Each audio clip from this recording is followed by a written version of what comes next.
We are going to jump right into our first project. This is a sign that was a failed attempt at a paint inlay, and I'm going to be covering the entire piece with putty by Fusion. If you are new to my channel, welcome. My name is Natalie, and I am the owner and creator of Sparks of Joy Studio, where we do a bunch of thrift flips, DIYs, upcycled projects, pretty much anything for home decor or resale. So back into this project, we are going to finish up painting this entire piece with those two coats of Putty by Fusion, and then we're going to move on to using some IOD stamps. I'm going to be using these IOD stamps of a larger and smaller pumpkin, and I'm really just starting by figuring out the best way to organize these pieces on this board. I thought about putting just the one pumpkin in the middle. It seemed a little boring to me, so I decided to use both the larger pumpkin and the smaller pumpkin, and we're going to be doing some layering with this project. I start by taking my black ink, and you want to make sure you're using a permanent ink for this project, and I'm going to be inking and stamping the smaller pumpkin first. I then take my mask that comes with the stamp set, and I'm going to be putting that mask on the stamp that I just stamped, and then getting out the larger pumpkin and inking it up and stamping it on top of and in the position that I want it, but it will end up partially on top of that smaller stamp. Now when this happens, what it's going to create, the effect it's going to create is that bigger pumpkin is sitting behind this smaller pumpkin because of that mask. And now it is time to paint. I'm going to be using some of the colors by DIY. I am using Crinoline for the smaller pumpkin. I will be using Summer Crush for the larger pumpkin, and then Weathered Wood for the two peduncles that are at the top. It is very weird for me to say that word. I always just say stem, but you guys know, or I'm assuming know, the right word for this because I keep hearing it in all of the videos that I watch. I felt that top right-hand side needed a little something, so I am covering up my two pumpkins with the masks again so that I can stamp on some fall leaves around the right hand corner. I'm going to be using DIY's Gypsy Green to paint those leaves, and then again I'll be using the Weathered Wood for the branches. I also added a leaf on the left hand side, which was not part of the same strand or the same stamp. It was from the same set, but I just wanted to add that in just to allow it to kind of flow all the way across the top. Now that everything is painted and dry, it is time to finish up this project. We are going to re-stamp all of the stamps that are on here. So I start with the smallest pumpkin, and then once I stamp that, I'm going to heat set the ink and then cover it with a mask so that I can move on to the larger pumpkin. Again, I ink it up and stamp the larger pumpkin, heat set, and then mask it so I can add the leaves.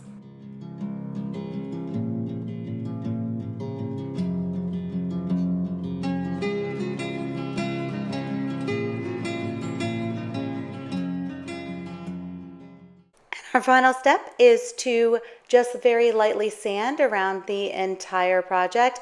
I'm going around the edges, and then I'm going to do a very light sand across the top of the piece just to give it a little bit more of like a vintage vibe.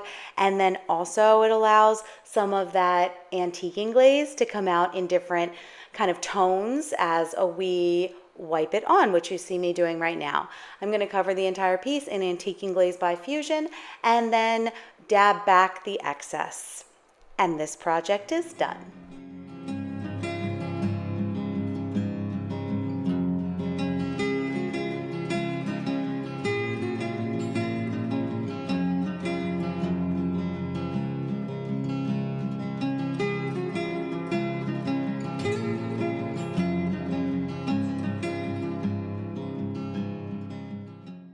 For the next two projects, we're going to be casting some IOD molds using this pumpkin mold. I'm going to be doing several of the smaller one and then just a couple of the larger pumpkin. I am using the Amazing Casting Resin, which sets up in about 5 to 10 minutes, and then it is ready for use, which is lovely when you want your projects done quickly. Now you can see with the smaller one that I cast, I did not have enough of the resin to cover it completely, but it's okay. I'm still going to be using that piece, and I will show you how you can do it in a way that doesn't look like you messed anything up. Before I do that though, I do want to show you, this is something that I started a while back. It has milk paint. It was like a mustard colored milk paint that I tried. I didn't like the way it turned out, but I had already glued on these 3 pumpkins that are on the bottom. So instead of trying to paint each of the pumpkins separately and go through all that, because that has been a headache for me in the past, I am just going to paint the entire piece using Endless Shore, which is a Dixie Belle all-in-one paint. Once the 2 coats of that Endless Shore were dry, I got some DIY wax. It is dark wax, and I am just going to be waxing the 3 pumpkins and wiping back the excess. I have this cutout that's been sitting in my stash for, oh gosh, maybe 2 years now. And I'm just going to take some watered down Oakham by Fusion to give it kind of a washed effect. I didn't get this on camera, but I also wanted to mention that there were 2 holes on the top 2 letters on either side where a rope or a piece of twine was strung through it. I just filled those in with a little bit of air dry clay. Once that was finished and dry, I used Tight Bond Quick and Thick to glue this cutout onto our sign at the top. Now for the middle of this sign, I knew I needed to find something to kind of bring the whole sign, I guess, together, right? It was too blank in the middle. I tried to use some leaves. I wanted to see if I could glue them on, but it, honestly, like after trying it with a couple different kinds of glue, I could tell it was not going to be something that would stick. But I also had these like paper little florals that I gotten at the Goodwill outlet bins. I found them just a couple weeks ago, and I was able to snip them and find ways to hot glue them around the back, or I guess in the little holes that were available to me from the resin castings that were down there and weren't sitting flush against the sign. So it actually worked out perfectly, and it gave this entire sign a little bit more of a unique and neutral different style, which I really liked. My last step, which should not have been my last step, I should have done this before I glued on those flowers, but I wanted to kind of distress back some of the paint that was on the sign just to give it a little bit more of texture, a little bit more of a variety. I don't know. I wanted it looked so plain. I needed to find a way to make it look a little less plain, and I did not want to use stamps, especially after having all these pieces glued on. So I went around the entire piece, the edges, and then again on the sign in the middle, just to kind of add some distressing there.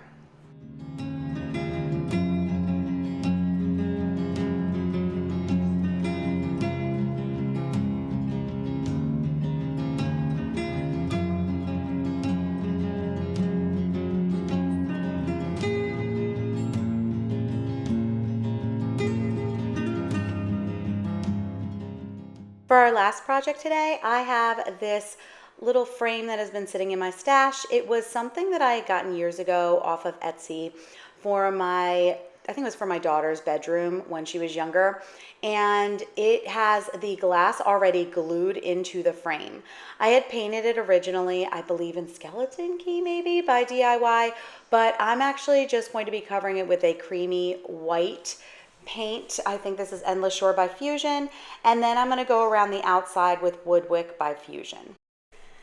I'm taking some, I believe this is Vintage Gold Metallic Paint by Fusion. It is a new paint color that I just picked up from Tara's website, which is the Reclaimed Ranch, and I'm going to be painting the entire pumpkin in this color.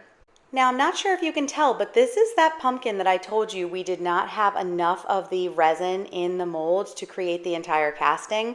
All I did was I snipped across the bottom to give a straight edge, because I will have that bottom part get glued into the frame right at that base.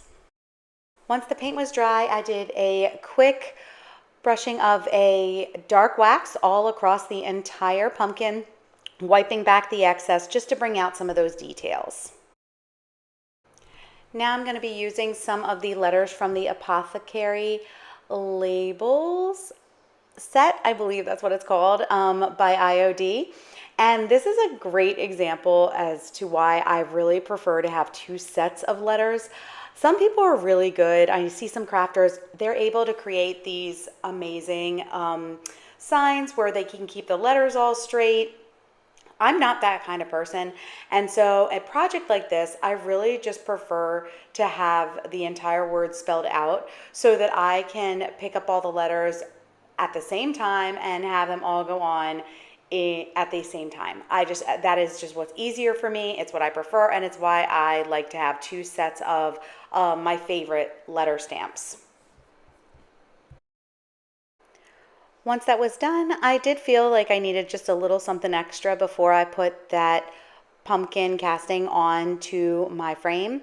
So I'm using some of the vintage textures. This is one of the crackle textures from the IOD set, and stone gray IOD ink to ink up and place this stamp all over the piece. And the best part is, because it is a lighter ink, it's okay. It's not going to impede on any of the letters that I had already stamped on there. And the last step here is to glue on our little pumpkin at the bottom. I'm using some Titebond Quick and Thick, and because I have a little bit of a divot in the peduncle of this pumpkin, I'm going to go ahead and use some hot glue on that part of this casting, just so it gives that immediate hold, but also to kind of fill in some of the parts where it's not sitting very flush on the back part of the casting.